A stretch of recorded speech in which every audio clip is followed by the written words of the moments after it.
Welcome back to our channel Respect Education.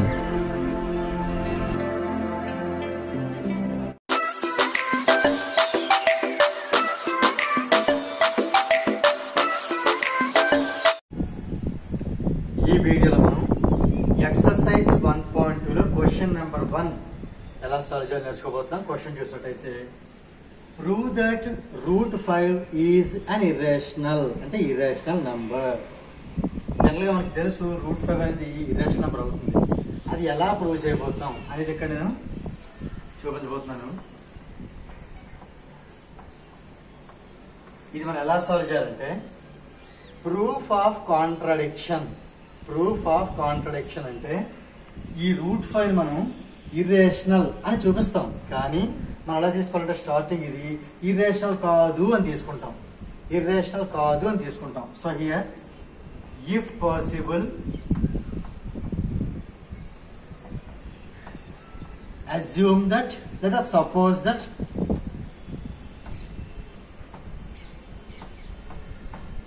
√5 is not an irrational.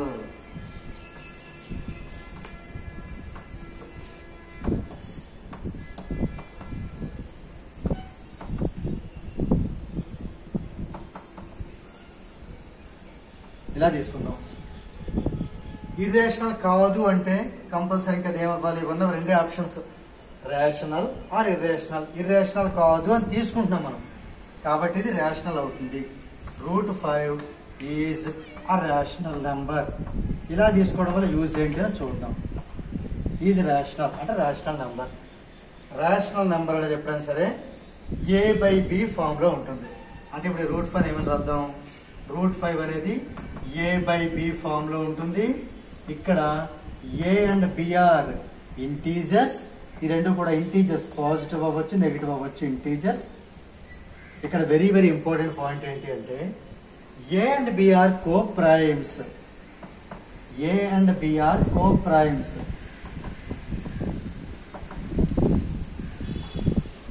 ఇక్కడ observe చేయండి, లెక్క మొత్తం అంతటికి కూడా టర్నింగ్ పాయింట్ ఇదే అవుతుంది. జాగ్రత్తగా అబ్జర్వ్ చేయండి. A and B are coprimes. ఎప్పుడు ఒకవేళ √5 కనుక రేషనల్ అయితే దాన్ని A/B ఫామ్ లో రాస్తే అప్పుడు A and B are coprimes. ఇక్కడ నేను కొంచెం టైం తీసుకుని కోప్రైమ్స్ అంటే ఏంటో మీనింగ్ ఎక్స్ప్లెయిన్ చేయబోతున్నాను. ఫర్ ఎగ్జాంపుల్ ఇప్పుడు 4/6 అనేది ఉంది. 4/6 ఇది మరి A/B ఫామ్ లో ఉంది కదా, ఇది రేషనల్ నెంబర్ అవుతుందా అంటే ఇది రేషనల్ నెంబర్ అవ్వదు. ఇది ఒక ఫ్రాక్షన్. రెండింటికి తేడా ఏంటి, ఈ రెండింటికి కామన్ ఫ్యాక్టర్ ఏదైనా నెంబర్ ఉంటే 1 కాకుండా ఏదైనా 1 ప్రతిదానికి ఫ్యాక్టరే. 1 కాకుండా వేరేది ఏదైనా ఉంటే అది రేషనల్ నెంబర్ కాదు. అంటే ఈ 4 అండ్ 6 రెండు కూడా 2 అనే నెంబర్ తో డివైడ్ అవుతాయి. అంటే ఈ 4 ని మనం 2 × 2 అని రాయగలం, 6 ని 2 × 3 అని రాయగలం. ఇప్పుడు మనకి 2 క్యాన్సిల్ అయిపోతే 2/3. ఇప్పుడు ఇంక దీన్ని మనం 2 × 1 3 × 1 తప్ప ఇంకా వేరే ఏం రాయలేము ఇంకా. కాబట్టి ఇది రేషనల్ నెంబర్ అవుతుంది, ఇది జస్ట్ ఫ్రాక్షన్ అవుతుంది. అంటే ఇంక ఈ రెండు కూడా ఏ నెంబర్ తోనే కూడా డివైడ్ అవ్వకూడదు. They do not have any common factor other than 1. 1 తప్ప ఇంక దానికి ఏ నెంబర్ కూడా కామన్ ఫ్యాక్టర్ అవ్వకూడదు. సో ఇది కోప్రైమ్స్ అంటే. రబ్ చేసేస్తున్నాను ఇక్కడ మనకి A and B are coprimes అంటే A అండ్ B రెండు కూడా ఏ నెంబర్ తోనే కూడా డివైడ్ కావు. ఇక్కడ ఒకటి అబ్జర్వ్ చేద్దాం. మనం చేసేది ప్రూఫ్ ఆఫ్ కాంట్రడిక్షన్ అంటే మనం తప్పుగా తీసుకుంటున్నాం. ఇర్రేషనల్ ప్రూవ్ చేయాల్సింది ఇర్రేషనల్ కాదు అని తీసుకుంటున్నాం. అంటే దాన్ని మనం ప్రూఫ్ ఆఫ్ కాంట్రడిక్షన్ అంటాం. ఆ కాంట్రడిక్షన్ ఎక్కడో చోట మన ప్రాబ్లం వస్తుంది. ఆ ప్రాబ్లం ఎక్కడ వస్తుంది అంటే మనం √5 కి ప్రూవ్ చేసినప్పుడు మళ్ళీ ఈ రెండు ఆల్ఫాబెట్స్ అంటే రెండు ఇంటీజర్స్ కూడా 5 తో డివైడ్ అవుతాయని వస్తుంది. సో అది ఎలా రీచ్ అవుతానో చూద్దాం. ఈ రెండు కూడా దేంతో డివైడ్ అవ్వకూడదు కదా, 1 తప్ప. కానీ √5 చేసినప్పుడు 5 తో డివైడ్ అవుతాయని వస్తాయి. తర్వాత √2 తో చేసినప్పుడు 2 తో డివైడ్ అవుతాయని వస్తాయి. 3 తో చేసినప్పుడు 3 తో డివైడ్ వస్తాయి. క్వశ్చన్ లో మనం ఏదైతే నెంబర్ తీసుకుంటామో ఆ నెంబర్ తోనే రెండు డివైడ్ అవుతాయి అనేది వస్తుంది. అది ఎలా వస్తుందో చూపిస్తాం మీకు. √5 = AB కదా.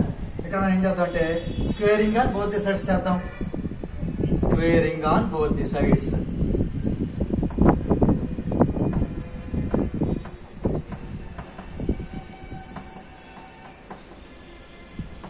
వి గెట్ దట్. స్క్వేరింగ్ చేయడం వల్ల మనకి ఏంటి వస్తుందంటే ఇక్కడ స్క్వేరింగ్ చేయడం వల్ల √5 స్క్వేర్ చేస్తే స్క్వేర్ అండ్ రూట్ క్యాన్సిల్ అయిపోయి మనకు 5 మిగులుతుంది. ఏని స్క్వేర్ చేస్తే ఏ స్క్వేర్, బిని స్క్వేర్ చేస్తే బి స్క్వేర్. ఇక్కడ ఏం చేద్దాం అంటే క్రాస్ మల్టిప్లికేషన్ చేద్దాం. 5 × b² = a స్క్వేర్. ఇప్పుడు ఏం చేద్దాం, బి స్క్వేర్ నుంచేసి 5ని కింద పంపిద్దాం. ఇటు ఉంటే మల్టిప్లికేషన్, ఇటు వెళ్తే డివిజన్. ఇది అబ్జర్వ్ చేయండి. ఏ స్క్వేర్ డివైడెడ్ బై 5. ఇంకా క్లియర్ గా చెప్తే ఏ స్క్వేర్ ఈజ్ డివైడెడ్ బై 5. ఇది ఇంగ్లీష్ లో మనకి ప్యాసివ్ వాయిస్ ఇండికేట్ చేస్తుంది. ఏ స్క్వేర్ ఈజ్ డివైడెడ్ బై 5. ఇప్పుడు యాక్టివ్ వాయిస్ చెప్పండి. 5 divides A square. Like Ravana was killed by Rama అంటే దానికి యాక్టివ్ వాయిస్ ఏమవుతుంది, రామ కిల్డ్ రావణ. అలానే Ravana is killed by Rama అంటే రామ కిల్స్ రావణ. అలానే ఇది కూడా ఏ స్క్వేర్ ఈజ్ డివైడెడ్ బై 5 అంటే దీని అదర్ మీనింగ్ ఏంటి అంటే 5 డివైడ్స్ ఏ స్క్వేర్. అదర్ అర్థం. దీని అర్థం ఏంటి అంటే 5 డివైడ్స్ ఏ స్క్వేర్. 5 డివైడ్స్ ఏ స్క్వేర్ అంటే నేను ఏ స్క్వేర్ ఈజ్ డివైడెడ్ బై 5ని 5 డివైడ్స్ ఏ స్క్వేర్ అని రాస్తున్నాను. 5 ఎప్పుడైతే ఏ స్క్వేర్ డివైడ్ చేసిందో 5 డివైడ్స్ ఏ ఆల్సో. ఇది very very important crucial point. ఇది దీన్ని మనం ఈ 5b² వేసుకోండి కదా, దీన్ని మనం ఈక్వేషన్ 1 అనుకుని అది మనం ఫర్దర్ యూజ్ చేయబోతాం. ఇది మనం 2 అనుకుందాం. 5 డివైడ్స్ ఏ స్క్వేర్. దీని మీద బాగా ఫోకస్ చేయండి. ఇక్కడ బోర్డు మీద ప్లేస్ లేదు కాబట్టి నేను రబ్ చేసి మిగతాది కంటిన్యూ చేస్తాను. ప్రస్తుతానికి మనం ఇక్కడ గుర్తుపెట్టుకోవాల్సింది ఏంటంటే 5b² a² యూజ్ చేయబోతున్నాం. తర్వాత 5 డివైడ్స్ ఏ అనేది కూడా యూజ్ చేయబోతున్నాం. సో ఈ రెండు నేను పైన రాసి మిగతా బోర్డు అరేంజ్ చేసేస్తాను.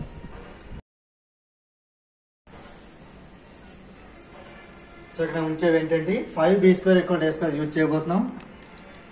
ఇక్కడ రాస్తున్నాను నేను 5b² = a². ఇది equation number 1. And second one 5 divides A.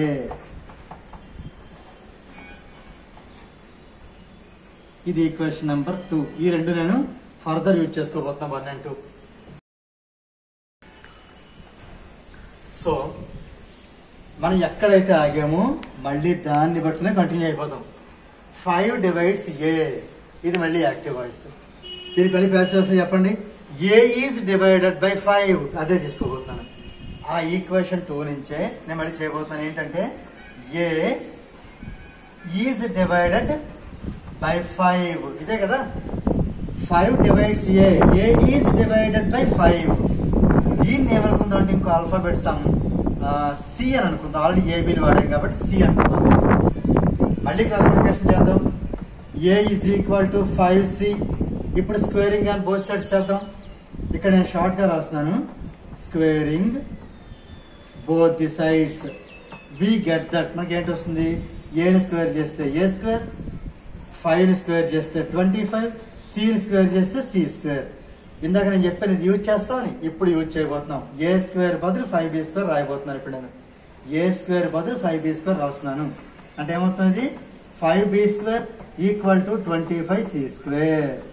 Right. ఇక్కడ రీజన్ ఏంటి అంటే సిన్స్ ఫ్రమ్ ఈక్వేషన్ 1. ఓకే. ఇప్పుడేం చేద్దాం అంటే ఈ 25ని ఇటు పంపించేద్దాం. ఇది ఇంటూ కదా, ఇటు వెళ్తే డివైడెడ్ బై అవుతుంది. అంటే ఇక్కడ ఏమవుతుంది, c² ఒకటే మిగులుతుంది. రైట్ సైడ్ నేను ముందు రాస్తాను. c² = 5b² / 25. Cancellation 5 1s are 5 5s are. అంటే ఇది b² / 5 వచ్చినట్టే కదా.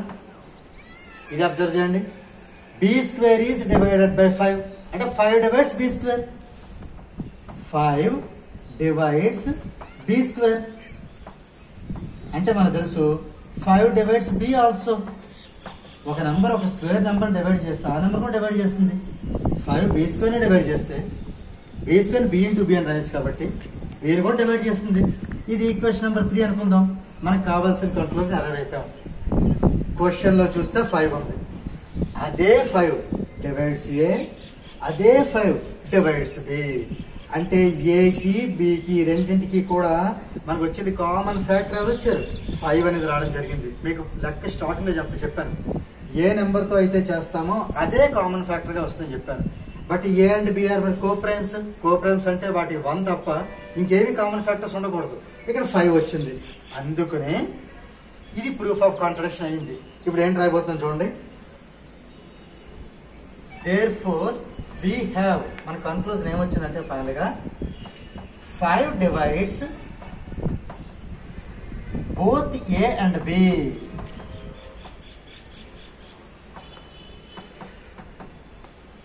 ఫైవ్ అనే ఒక నంబర్ ఏని బిని కూడా డివైడ్ చేస్తుంది. మరి మనం తీసుకున్న ప్రకారం √5 అనేది కనుక రేషనల్ అయితే అది మనం A/B ఫామ్ లో రాస్తాం కాబట్టి అలా రాస్తే ఏ అండ్ బి కోప్రైమ్స్ అవ్వాలి. కోప్రైమ్స్ అంటే వాడికి ఎలాంటి ఫ్యాక్టర్స్ ఉండకూడదు, కానీ ఇక్కడ 5 అనేది వచ్చింది కదా. సో ఇది మనం ఏమంటే దిస్ ఈజ్ ఏ కాంట్రడిక్షన్. దేనికి contradiction? This is a contradiction that A and B are co-primes.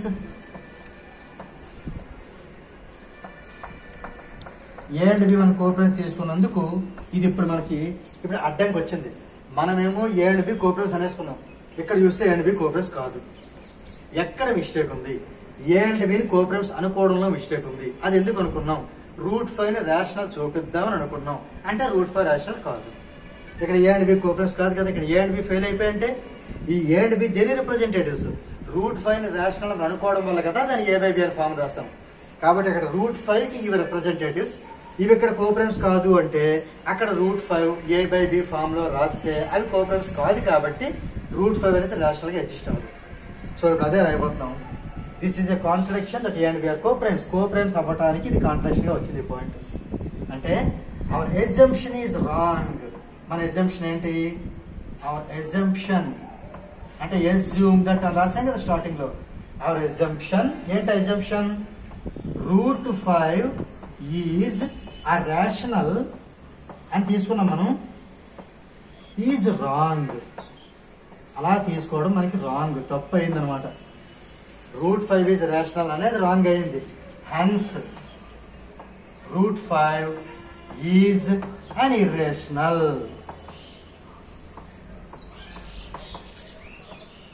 Hence proved. So final గా మనం √5 అనేది ఇర్రేషనల్ గా మనం ప్రూవ్ చేయడం జరిగింది. ఇక్కడ ఒక విషయం చెప్పాలి మీకు. ఈ ఒక్క √5 మనం బాగా ప్రాక్టీస్ చేసినట్టయితే √5 యూజ్ చేసి √2 ఈజ్ అన్ ఇర్రేషనల్ నంబర్ అది కూడా చెప్పవచ్చు. అది మనకి ఎగ్జాంపుల్స్ లో ఉంటుంది. ఎక్కడెక్కడ 5 ఉందో అక్కడ 2 రాసేయటమే, ఎక్కడ 5² 25 ఉందో అక్కడ 2² 4 రాయటమే. అలాగే మీరే థింక్ చేయండి, √3 ని ఇర్రేషనల్ ఎలా ప్రూవ్ చేయాలి, √3 ని ఇర్రేషనల్ ఎలా ప్రూవ్ చేయాలి. ఈ వీడియో పూర్తిగా అర్థం చేసుకుని నేను చెప్పిన ఎక్కడైతే 5 ఉన్నది 2 తో రీప్లేస్ చేస్తామని చెప్పాను √2 కి, అలాగే √3 కూడా మీరు థింక్ చేసి అది సాల్వ్ చేసి ఎగ్జాంపుల్ తో కంపేర్ చేసుకోండి. సో దీంతో మనకి ఈ యొక్క ప్రాబ్లం నెంబర్ 1 అనేది కంప్లీట్ అయింది. If you feel this video is helpful to you, please like, share and subscribe our channel, and please do not forget to press the bell button so that you will get the notifications from our channel. Thank you very much.